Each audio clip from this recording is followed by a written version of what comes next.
Lakini natambua waheshimiwa madiwani, waheshimiwa masheha pamoja na watendaji, kwa kila mmoja hapa na umuhimu wa kweli, na tunaamini katika uwepoji wenu hapa ndo mambo yanaweza yakaenda, kwa sababu ya umuhimu wenu, na kila mmoja ana maana na tunathamini maana yake.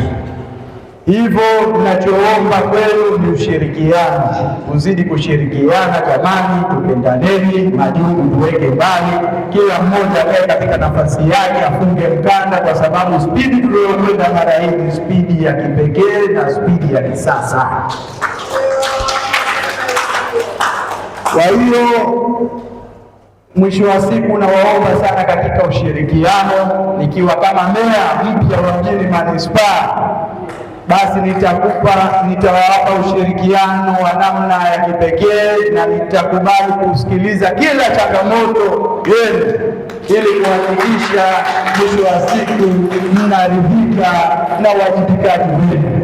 Tunajua mwisho wa siku mna kazi ngumu sana, mashehe upande wa madiwani mna kazi ngumu, upande wa mashehe, upande wa watendaji, na pengine saa nyingine mnaweza mkasema kwamba tunafanya yote haya, mbona kama hatuonekani? Lakini nikwambieni, mlikula kiapo. Kwa hiyo katika kiapo kwanza tunamwamini Mwenyezi Mungu. Mwenyezi Mungu aliwaona katika kupata nafasi yenu, kwanza aliweza kupeni Mwenyezi Mungu. Kwa hiyo tunaamini katika mambo haya wajibikaji Mwenyezi Mungu anakuoneni, na sisi tunakufuatilieni na tunaona juhudi zenu, tunakwambieni hongereni sana.